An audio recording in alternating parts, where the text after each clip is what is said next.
Adolf, Stalin, Pol Pot.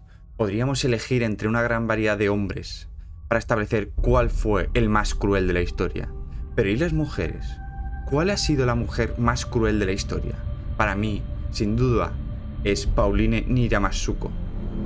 Esta mujer, política ruandesa, desde su cargo como ministra de Bienestar Familiar y Promoción de la Mujer, incitó, organizó y ejecutó la violación en masa de más de 250.000 mujeres Tutsi, en uno de los episodios más terribles de la historia de la humanidad, como es el genocidio ruandés.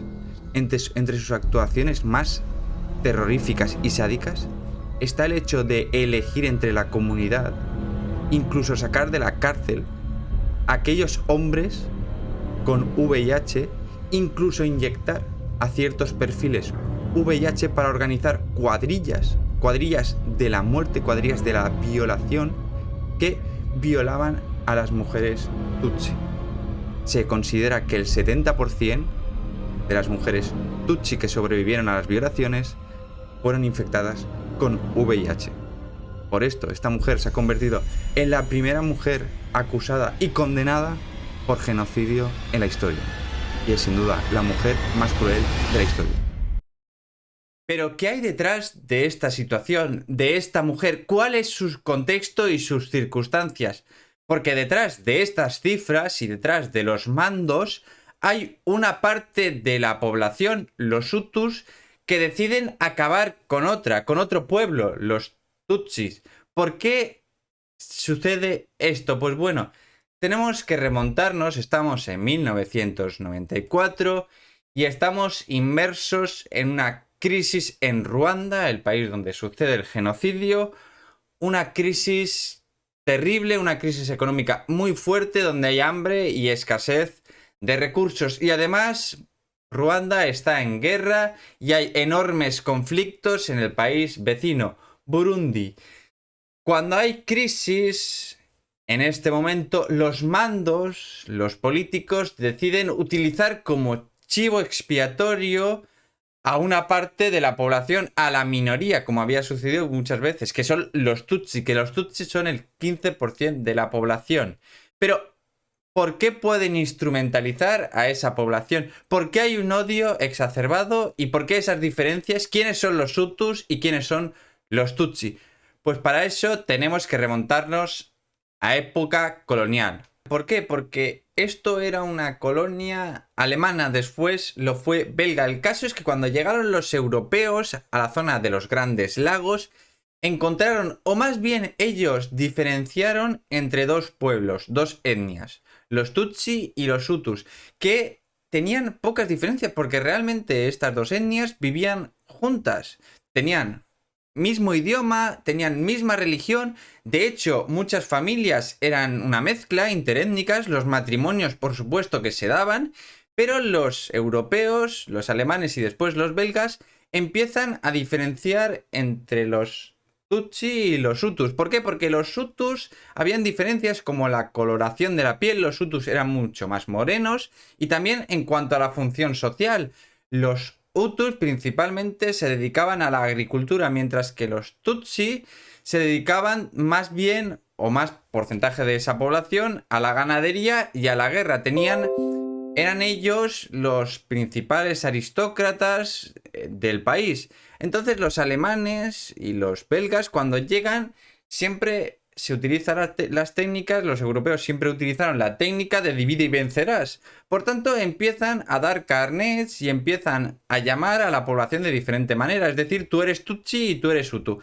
Y a los Tutsi les dan las herramientas para que controlen a los Hutus, para que sean parte de la administración. Les dan las armas, la educación y las herramientas administrativas para que sean ellos, como decir, los capataces de los europeos. Son los Tutsi los que toman las riendas del poder y a los que los europeos, que muchas veces no estaban allí, sino que se utilizaban a la población, la dividían y utilizaban a la población para controlar el país, pues delegan la administración en los Tutsi. Entonces, durante 50 años son los Tutsi los que oprimen y esclavizan y tienen los principales mandos del gobierno, de la administración y esclavizan a los hutus. Este es el primer punto de inflexión. Una población diferenciado, ahora ya no se dan carnets y ahora ya no se dan matrimonios, se diferencia tú cuando naces tutsi o naces hutu. Ya no te puedes mezclar. Esto es el primer punto de inflexión. Tenemos una sociedad diferenciada. Ya hemos conseguido, o los europeos han conseguido una sociedad diferenciada. Los hutus y los tutsi, donde no se dan mezclas. Después tenemos el segundo punto de inflexión. Este segundo punto de inflexión se da cuando en los años 60 ahora los belgas empiezan a filtrarse o empieza a emerger esa ideología de la justicia social y empieza a descolonizarse África. Y cuando los belgas, probablemente con la mejor intención, querían que ese país se independizara, se intentó dar herramientas y dar voz a los hutus, que los hutus en ese nuevo país tuvieran una voz y tuvieran una importancia. Entonces se les da las armas, se les da la educación y se les da el mensaje. ¿Qué pasa? Que los hutus, que son la gran mayoría de la población, una vez tienen esos instrumentos y esa fuerza, lo que hacen es dar una revolución. Hacen una revolución y ahora son ellos los que privan, los que eliminan a los tutsi de la administración del Estado, de la educación. Los tutsi empiezan a no poder hacer ciertas cosas, a no poder ser miembros del ejército, de la administración, no poder educar a sus hijos. Ahora son los hutus los que oprimen a la población. Entonces tenemos el segundo punto de inflexión. Una población o un país donde una parte de la población siente recelos y ha sido dominada por la otra. Los tutsi han dominado y han oprimido a los hutus y los hutus se sienten oprimidos, pero a la vez estos hutus han oprimido a los tutsi y entonces los recelos mutuos se dan. Este es el segundo punto de inflexión. Pero es que además en esta época, a partir de los años 70, tal, entra en juego la democratización. Se intenta desde fuera, se hacen presiones para que se democratice. Entonces los hutus tienen miedo de que los tutsis formen un partido político y empiecen a reclamar sus derechos. Pero este no será el tercer punto de inflexión. El tercer punto de inflexión es que en el país vecino, y esto es muy importante, en el país vecino no se ha dado esa revolución. Se dividió como se dividió África y hay un país vecino donde los tutsi han seguido manteniendo el poder y los hutus intentan dar, a semejanza de el país vecino que es Ruanda, intentan dar una revolución y allí no triunfa, allí son masacrados por los tutsi y estos refugiados, hay muchos refugiados, se refugian en Ruanda y llegan a Ruanda con un mensaje. Los tutsis son una etnia o una parte de la población demoníaca. Llegan y además los ruandeses, ya se sabe el refrán, ven las barbas del vecino cortar y ponen las suyas a remojar. Y ahí tenemos el tercer punto de inflexión. Tenemos a una población que siente que en cualquier momento esos tutsi que están en su país van a rebelarse y van a masacrarlos. Ese es el tercer punto. Recelo mutuo. Se va alimentando. Entonces es cuando salen estas proclamas, estos periódicos propagandísticos, intentando decir a la población, intentando que los tutsi se vayan de Ruanda, que los tutsi desaparezcan de Ruanda. Y diréis, ¿y por qué no hacemos dos países? Uno, Burundi, donde viva la población tutsi, y uno, Ruanda, donde viva la población hutu. Pues aquí tenemos el problema. ¿Cómo vas a coger ya ese millón de personas, quitarles su vida, su casa, donde habían vivido toda la vida? Ellos que tenían relación, esas personas que vivían en Ruanda, esos tutsi que vivían en Ruanda, ¿qué relación tenían con los de Burundi? Ninguna. Pero esto se va retroalimentando. Y viene el cuarto punto de inflexión. Tenemos que en determinado momento Burundi es un país muy conflictivo y se forma una milicia, un ejército de tutsis que quieren instaurar, que quieren devolver el poder a los tutsis de Ruanda. Desde Burundi se forma hay unos refugiados, etcétera, etcétera, que fundan un ejército, el Frente Patriótico Ruandés, que intentan devolver el estatus a los tutsi. Y claro, los ruandeses ven ese ejército y por una serie de motivos entran en guerra. Entonces tenemos que están los ruandeses Hutus luchando contra los de Burundi. Es más complejo, pero pensémoslo así. Los Tutsi de Burundi. Entonces tenemos el cuarto punto de inflexión, y es pensar que esa población que ya tiene recelos van a ser quintacolumnistas de un ejército exterior. Esto es muy importante. Esas famosas tesis de los judíos que son el enemigo interior y que fueron en la Primera Guerra Mundial, aquí se repite. Ahora son los Tutsi los que piensan los Hutus que en algún momento se van a rebelar. Y aquí tenemos el quinto punto de inflexión, y es que no se sabe cómo. El caso es que los ruandeses van a perder, se sabe que van a perder la guerra, se sabe que están muy mal en la guerra.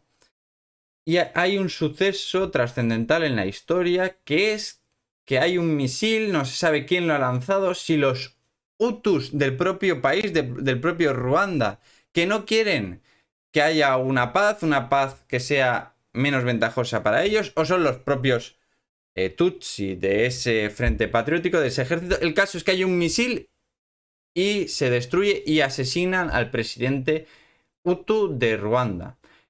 De este asesinato se culpan a los Tutsi. Ese día, ese 6-7 de abril, se cortan las calles, se cortan las manzanas y empieza lo que se conocería como el genocidio ruandés.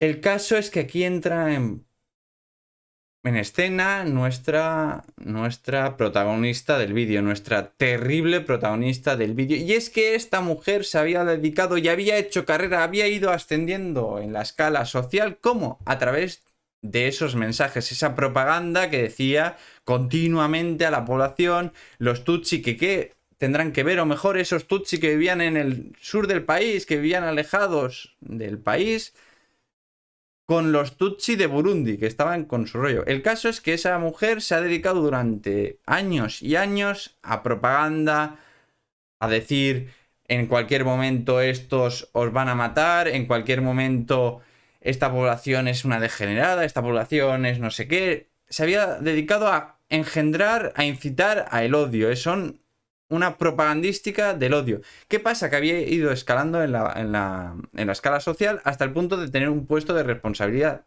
el de bienestar y promoción de la familia y de la mujer que hemos hablado antes. El caso es que desde ese puesto lo utiliza, se designa una zona para cometer esos asesinatos. Cuando digo que organiza, me refiero a que a ella le mandan eso. ¿Y qué hace? Se aprovecha de su apariencia y de sus palabras. Es una mujer probablemente psicópata, una mujer con muchos problemas, según dicen los testigos, que iba por las casas, iba con altavoces diciendo: sé lo que está pasando, sé lo que estáis sufriendo, venid conmigo que vamos a un sitio, a un estadio. Esto se lo decía a los Tutsi. Vamos a ir a un sitio donde está la Cruz Roja, la comunidad internacional que os va a sacar de aquí. El caso es que con buenas palabras, con buenas señales, las convence a las mujeres y a los hombres de que vayan a un estadio, el estadio de Butar, el famoso estadio de Butar. Esto es un ejemplo de los crímenes que hizo. Ya hemos hablado el hecho de hacer cuadrillas de la violación, cuadrillas infectadas con VIH, pero vamos con este ejemplo. Y es que coge y lleva a esa población a un estadio. Pues veremos, allí esa población entra al estadio y de repente esa mujer que tantas buenas palabras y que tantas frases bonitas había tenido con esa población Tutsi, se sube a un atril, se le cambia, se le encienden los ojos en ira y empieza a gritar, a incitar. Empiezan a entrar militares a ese estadio, un estadio enorme, y empieza a gritar, a incitar a esos hombres a violar, a masacrar, a esas mujeres. De hecho, en ese estadio es famoso porque a los hombres se los fusila y a las mujeres se las deja para... Ya sabemos que es terrible, es terrible. Y hay hechos como que se dice y los testigos escucharon que esa mujer decía que darles a estas lo que merecen, dejarlas como tal, masacrarlas. Bueno, ese era el mensaje, coger a los fetos. Lo principal son los fetos y los ancianos. Cosas de este calado. Era una persona enferma, una persona que la población había elevado y era una persona enferma que desde ese atril da un discurso. El hecho es que, para que veamos la locura de esta mujer, su hijo era uno de los perpetradores de esas violaciones. Imaginemos esas 10.000 mujeres reunidas en ese estadio, lo que pasó con ellas. Terrible, son unas circunstancias terribles, pero que nos dan y nos generan, yo creo que dos mensajes, ¿vale? El primero de ellos es que ojo por ojo y todos acabaremos ciegos. La historia de esta región del mundo, de Burundi y Ruanda, es la historia de dos pueblos enfrentados, los Hutus y los Tutsi, que continuamente responden a cada afrenta, a cada ignominia con una todavía peor. No hay perdón, no se perdonan, sino que a cada acto, si ahora yo soy oprimido, cuando el día de mañana yo te oprimo a ti todavía más. No hay ningún tipo de perdón y esto hace que cada vez el conflicto tome tintes más dramáticos. El segundo mensaje es que aunque ahora tengas una persona a tu mando, aunque ahora tengas el poder sobre una persona, podemos decirlo así, el día de mañana pueda que esa persona tenga el poder sobre ti, tenga ahora el mando sobre ti, como pasó con los Tutsis y los Hutus. Y que si no tratas bien a esa persona, el día de mañana puede que no te perdone y puede tratarte mal. Hay que tener cuidado y hay que nunca olvidar el perdón y que al prójimo hazle lo que tú querrías para ti. Nada más. Si os gusta, like.